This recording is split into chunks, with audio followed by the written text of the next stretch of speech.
Have you ever started something with great excitement, but then gave up halfway through? A young carpenter named Marcus had this same problem. He could not finish anything he started. His life was filled with half-done projects and broken dreams. But then, one meeting with an old master changed everything. Before we begin, what time are you listening? Where are you from? Drop a comment below and tell me. And please like and subscribe for more videos like this.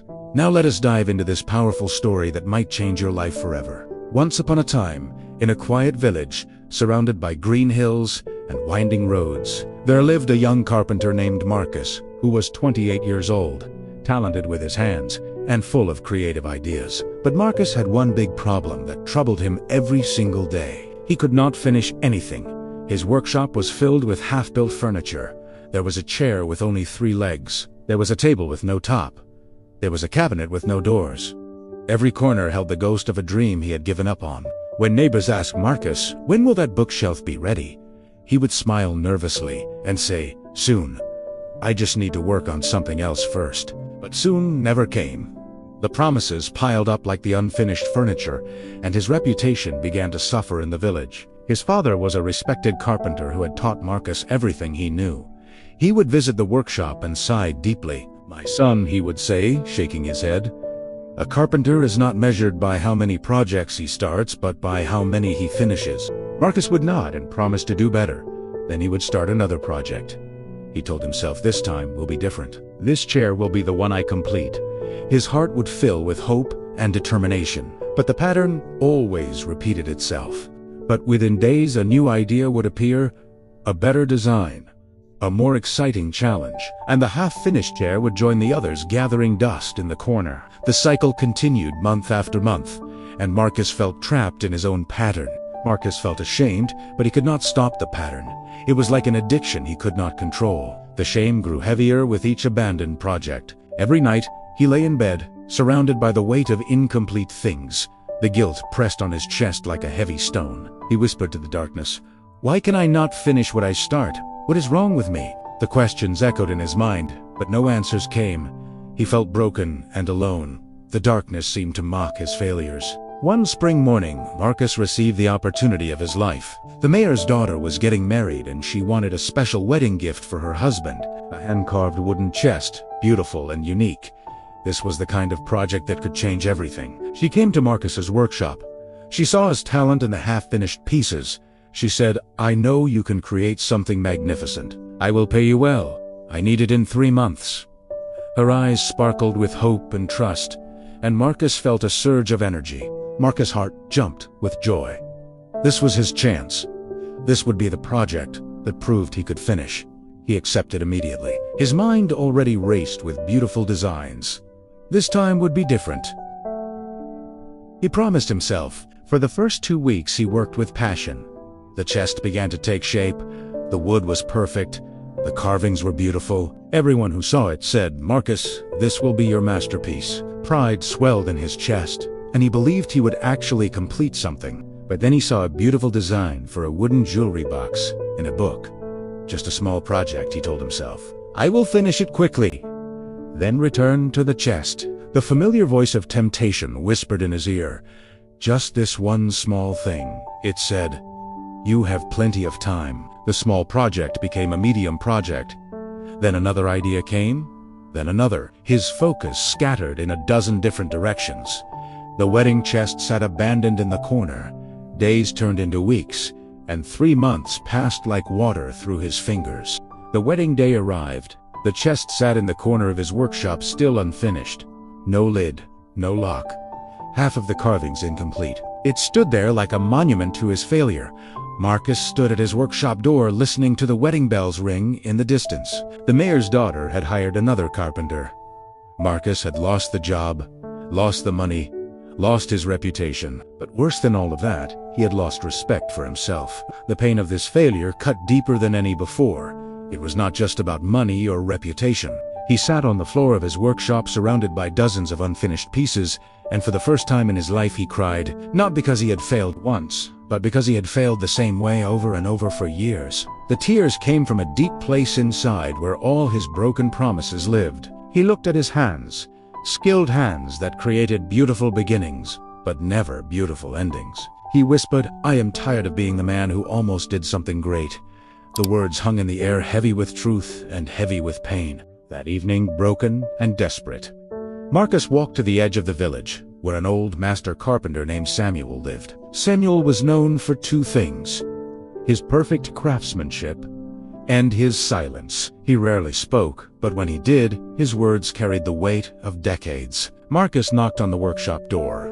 Samuel opened it, looked at Marcus's red eyes, and simply said, "Come in." No questions, no judgment, just an invitation to enter. The workshop was small but very clean and organized. Every tool had its place, and every surface was clean, and in the center of the room sat a simple wooden stool, perfect in every detail. The contrast to Marcus's chaotic workshop was striking. Everything here spoke of discipline and completion. Marcus felt both inspired and ashamed at the same time. "Master Samuel," Marcus said, his voice shaking, "I cannot finish anything. I have talent, I have ideas, but I can not complete what I start." His voice cracked with emotion.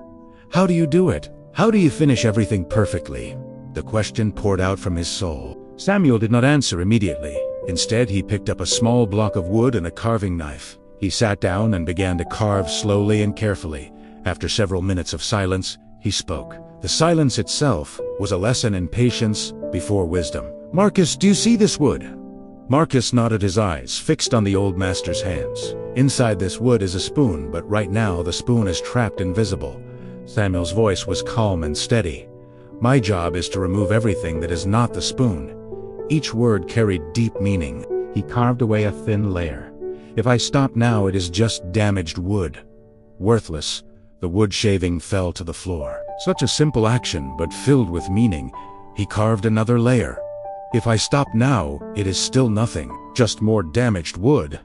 Another shaving fell. He continued stroke by stroke, patiently. "But if I keep going, if I remove one layer, then another, never stopping until the spoon emerges, then I have created something complete, something useful, something valuable." The spoon was beginning to take shape now, and Marcus watched in fascination. Samuel looked directly at Marcus. "Every project has a wilderness period. The beginning is exciting. New ideas, new possibilities. The end is satisfying, completion, pride, results. But the middle is where dreams go to die." He held up the half-carved wood. "The middle is hard, boring, frustrating. You doubt yourself. New ideas seem more exciting. That is when most people quit. But here is the secret, Marcus." Samuel paused, letting the words sink in. "Finishing is not about motivation. Motivation fades. Finishing is about commitment to the process, even when it is no longer exciting." These words struck Marcus like lightning. This was the truth he had been searching for. Motivation was not the answer. Samuel placed the half-carved wood in Marcus's hands. "For the next 30 days, I want you to do something different. Choose one project, just one, the smallest, simplest project in your workshop, and I want you to make a promise. You will touch that project every single day, even if only for 10 minutes, until it is complete, even if you do not feel like it, even if it is boring, even if a better idea comes." He leaned closer. "Finish one thing, Marcus. Just one. Because the man who can finish one thing can finish anything." The words settled into Marcus's heart like seeds. Seeds that would soon grow into something beautiful. Marcus felt hope stirring inside him for the first time in years. This simple instruction felt like a lifeline thrown to a drowning man. Marcus returned home that night, holding the half-carved wood like a sacred object. He looked around his workshop at the chaos of unfinished projects and made a decision. He chose the simplest piece. A small wooden stool started months ago, needing only a few hours of work to complete. "This one," he said aloud. "I will finish this one." His voice was firm with determination. The journey of 1,000 miles begins with a single step. This stool would be his first step. He placed it in the center of his workshop like a sacred altar to commitment. The next morning, before his mind could create excuses, he worked on the stool for 10 minutes. Just 10 minutes. It was not exciting. It was not glamorous, but it did. The timer rang after 10 minutes, and he stepped back. A small victory, but a victory nonetheless. Day 2, 10 minutes. Day 3, 10 minutes. The routine was simple, but simple does not mean easy. Each day required a choice to keep the promise, a choice to show up even when motivation was absent, a choice to honor his word to himself. On day 5, a new idea came. A brilliant design for a mirror frame. His hands itched to start it. The temptation was so strong it felt physical. But he remembered Samuel's words. He touched the stool instead. 10 minutes, the temptation was strong, but his commitment was stronger. Some days, he worked for 10 minutes. Some days, once he started, he worked for an hour because the momentum carried him, but he never skipped a day, rain or shine, tired or energetic, motivated or unmotivated. He showed up. Consistency was becoming his new identity. On day 12, something shifted. The stool was nearly finished. He could see the end. And for the first time in years, he felt something he had forgotten. Pride. Not pride in starting. Pride in continuing. Pride in keeping his word to himself. This feeling was different from the initial excitement of starting. On day 18, he sanded the final surface. On day 21, he applied the last coat of finish. On day 23, the stool was complete. Marcus placed it in the center of his workshop and sat on it. It held his weight perfectly. It was simple, but it was finished. Whole. Complete. He ran his hands over the smooth surface. Every inch of it told a story of commitment. He felt something break inside him. Not in a painful way, but like a dam releasing pressure. Tears came, but this time they were different. Tears of joy, tears of victory, tears of transformation. For the first time in his life, he understood he was not broken.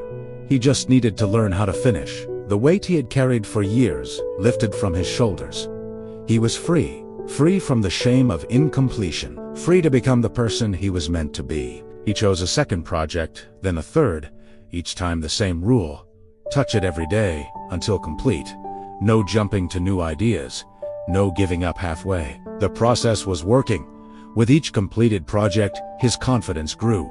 The man who could not finish anything was becoming the man who could finish everything. Weeks became months. Marcus' workshop changed completely. The half-finished graveyard disappeared, replaced by completed furniture, each piece a proof of commitment. Neighbors began to notice. "Marcus, what happened to you?" they asked, with wonder in their voices. His reputation was being rebuilt, one finished project at a time. 6 months later, the mayor's daughter returned. She had heard about Marcus' change. "Can you still make me that wedding chest?" she asked. For our anniversary, her eyes held hope but also uncertainty. Would Marcus be different this time? Could he really finish what he started? Marcus smiled, "Yes, and this time I will finish it." His voice was steady and confident. He knew he could do it. He had proven it to himself dozens of times already. And he did. The chest was magnificent, better than anything he had ever created. Because it was not just built with skill, but with commitment. My friend, Marcus' story is not just about carpentry. It is about you. It is about me. It is about every person who has started something with passion but left it incomplete. We all have unfinished dreams collecting dust somewhere. Projects we began with excitement but abandoned in the messy middle. Here is the truth. Finishing is a skill, not a talent.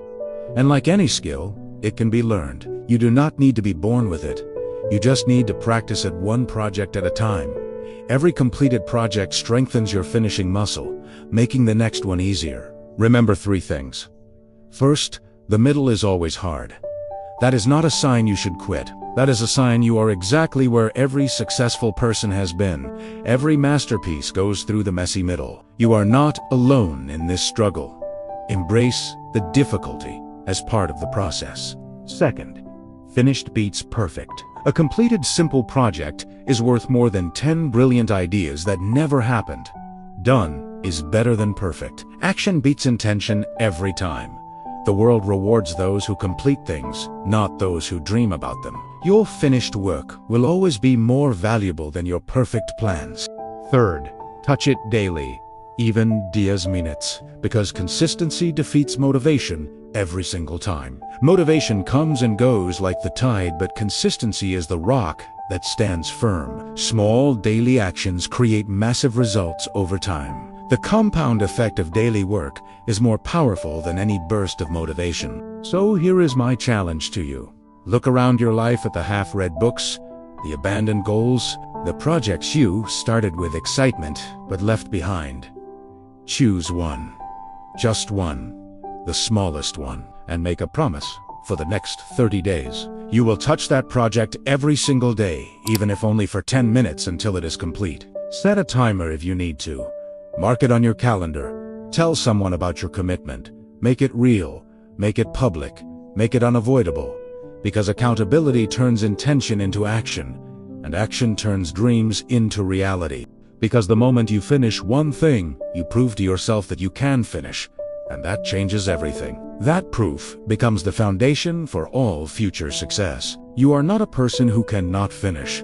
You are a person who has not learned how to finish yet.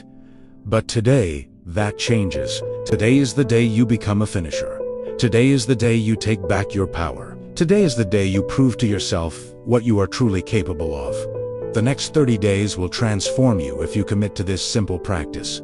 10 minutes a day, one project, until completion. If this story gave you the push you needed to finally complete something, give this video a like and share it with someone who has dreams collecting dust. Drop a comment telling me what is the one project you are going to finish in the next 30 days. Let us hold each other accountable. I will be back with another story to keep you growing. Until then, remember, stop starting new things. Start finishing.